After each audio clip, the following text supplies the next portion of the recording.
What do you make of the idea that the population of Britain will increase to some 70 million over the next 10 years? That's an additional 3 million approximately, and 80% of those 3 million coming from immigration. Now, this isn't some pressure group or indeed some mad campaigner on either side. It's the Office for National Statistics, so these numbers are fairly unimpeachable. The population will rise by around 4.5% over the next 10 years to hit that figure, I say, of 70 million. The growth quicker in England than elsewhere in the United Kingdom, or what is currently the United Kingdom. Migrants arriving and having children will be responsible for 79% of the increase, with the remaining growth down to natural change, more births than deaths. Let me run this past you as well. Here's something that will impact society. The number of older people will continue to increase. The proportion aged above 85 will double over the next 25 years, from 1.6 million last year to 3 million by 2043. That's going to have an impact on society, isn't it? The proportion aged 85 and above will double over the next quarter of a century, from 1.6 million last year to 3 million by 2043. The change will be driven largely by baby boomers, I think I was one of those, reaching old age. The central projection of this survey, based on net migration of 190,000, has the population rising, as I say, from 66.4 million in the middle of last year to 69.4 in 2028. Now, what does all this mean? Not just the number of people arriving, the number of people arriving from other countries, and the number of us who will stay around longer.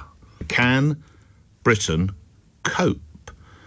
Alistair Curry is with Population Matters. In a sentence, Mr. Curry, what is Population Matters in a brief sentence? Good morning.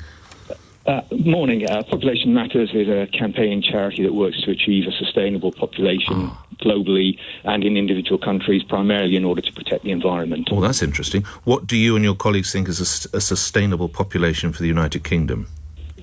Well, there is no such number, given that what the sustainable population is depends on essentially how we behave. Population isn't the only issue. The amount that we consume, the amount that we admit, how we behave in terms of our land use, the things we eat, all those things. What is clear, so you can't talk about population in isolation. What we can say is that as we live just now, for instance, we know that if everyone on the planet was to live the way we live in the UK, it would need about 2.6 planets to sustain us. We are demanding resources from other places, not just from here. And in most cases, we are depleting those resources rather than sustaining those resources. So we're in a situation just now where the UK is in an overshoot, where we're consuming more than we can produce and more than the Earth can sustain. So if we weren't to change our behaviour in any way, fewer people than we have just now is the answer. Right. You can't put a number on it? No, I mean, there was some work done in the past to put it on a low number, sort of 30 million, that kind of thing. But what, in the UK? There are so many variables in this. But I think what's clear to most people at the moment, and we polled on this actually last year, right. And what we found was that 65% of people thought that our population was too big, essentially. And are they right? So people have that understanding. Yes, they are. Well, what do we do about it then? Well, there's a number of things we can do. First of all, what we can't do is look at our population simply in terms of, so we've drawn a ring around the UK and talk about the UK alone. Our relationship with the rest of the world is important here. So obviously, as I only heard the tail end of your last speaker, sure. But migration is clearly an issue here. That's going to be one of the major drivers of population growth in the UK in the next little while, and that's partly as a result of the fact that, as she may have been talking about, that actually we're seeing death rates go up while birth rates are going down. So by definition, migration is going to play more of a part. But hold on, the proportion aged 85 and above will double over the next quarter of a century. So people are staying alive longer. They're not dying. Yeah. Sorry, go ahead. They're not dying then, are they? No. What we're seeing is that the increase in longevity that we've seen over the last several decades is basically flattening out at the moment. And the other thing that's happening is there is a larger cohort of people dying. Essentially, the baby boomers are now reaching the age at which they're starting to die. So you're seeing more people dying. Although we're living longer than we used to, there's more people at the age at which people die, if that makes sense. Grateful for your input. Alistair Curry is with Population Matters. Can the town, city, possibly even the village in which you live, cope with more people? We'll take your views on that. And what does it mean for, of course, supposedly, if Britain does Brexit, for some, the idea was that we would be able to better control the number of people coming into this country as regards coming from the EU. Of course, people do come to this country from other parts of the world, which is worth remembering too.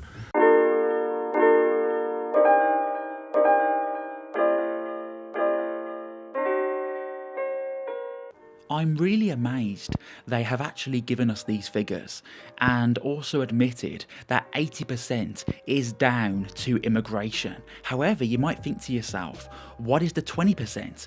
Well, what I believe is that the 20% effectively is people who are of African, South Asian, Middle Eastern descent, who, mainly Muslims, of course, who have been here for decades. They are second, third generation, and they are having lots of babies, still having lots of babies, but they are now UK citizens. They are born and raised, the likes of Sadiq Khan, Majid Nawaz, David Lammy. They are the same as us, or at least in terms of the statistics, they are seen as, British people. There's no difference. But of course, white people, they are clearly having below replacement fertility. So the people who are already here, who are called UK citizens, they are having way more than we are to make up for how few babies we are having. That's really crazy. But the whole lot, all of it, is down to immigrants, either in the past or in the future. That's what it is. But of course, even though we have this information, the elites, if we start talking about the so-called Great Replacement, they will still say we are conspiracy theorists. We can talk about the United Nations and replacement migration, their document on the fact that maybe we should start replacing Europeans. And these figures kind of bear that out. They want to replace us, but still we're the crazy ones. Now, just lastly here, before people start blaming Labour, the left, socialism, no. This is both parties. The Conservatives have been in power for the last 9 years, and under them we have had peak net migration. Peak under the Conservatives. So no, both of them are fully in support of what is happening. And sadly, we're not going to vote our way out of this. No, that's not going to happen. There's no democratic solution to what we are experiencing. We are simply in a situation where the elite, the establishment, the ruling class, they have decided that we have to be invaded and colonised by the third world. That is what's happening. And I don't really know what we do. I ain't got any solution here because we can't vote and I don't support violence. So yeah, we have to just wait, I guess, until the system collapses. But yeah, again, there's no voting our way out of this. We are basically fucked. So anyway, once again, please, in the comments, do you have any ideas on what we can do about the fact the government, both Labour and Conservative, are facilitating the invasion of the UK? They are virtually laughing in our faces, saying millions of people are going to be invading over the next 10 years and there's nothing you can do about it. So please, give me some answers. Like, dislike, subscribe, unsubscribe, please comment. Ilu Sassoon. Peace out.